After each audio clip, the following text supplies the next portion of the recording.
Recently, during an audit, we identified a small collection of Egyptian mummified remains. We were particularly interested in them from a conservation point of view. We collaborated with the Victorian Institute of Forensic Medicine, who conducted CT scanning of the mummified head. So this non-invasive technique allowed us to look through all the layers of the specimen. We're able to identify that, again, the specimen was actually in really good condition. Beyond the conservation value of the scans, there was also a great forensic research opportunity and potential to develop innovative teaching resources. We believe the head is over 2,000 years old. CT scanning is a fantastic method of looking inside the wrappings of a mummy.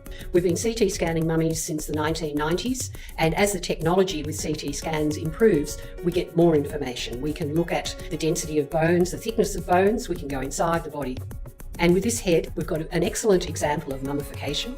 We can't see any injuries, but we can see that the young woman had severe abscesses around her teeth, in her gums and so forth, and this would have caused her quite a lot of pain and possibly may have impacted on her health as well.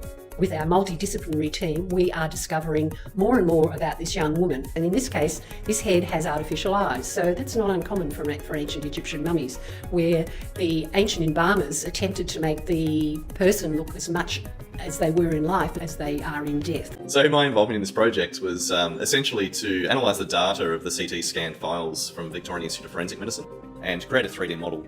The CT scanner will pick up a lot more than just the skull itself. That model was pretty much split in half and then built in two sections, and that was about 140 hours of printing all up. There's a lot to consider with the actual model itself and how the mesh is constructed. Is it watertight, or is there any sort of particular faults that may stop that file from printing? And when you are doing something like a 140-hour print, you don't want that to fail sort of 80% of the way through. You want to make sure that that's going to work properly. As a sculptor, I'm taking the techniques of forensic facial reconstruction and applying them to the skull of the mummy. Forensic facial reconstruction is a technique which combines art and science, and it's used to identify remains. The reconstruction process involves tissue depth markers. Tissue depth markers are measurements taken at specific points across the face and are based on a specific population. And in this case, we use data taken from modern-day Egyptians. The next step is to lay the clay across the skull in accordance with major muscles of the face. And the combination of those two factors means that the end result is always informed by the skull. I must admit, it's been an amazing experience bringing this ancient Egyptian back to life, and I hope I've done her justice.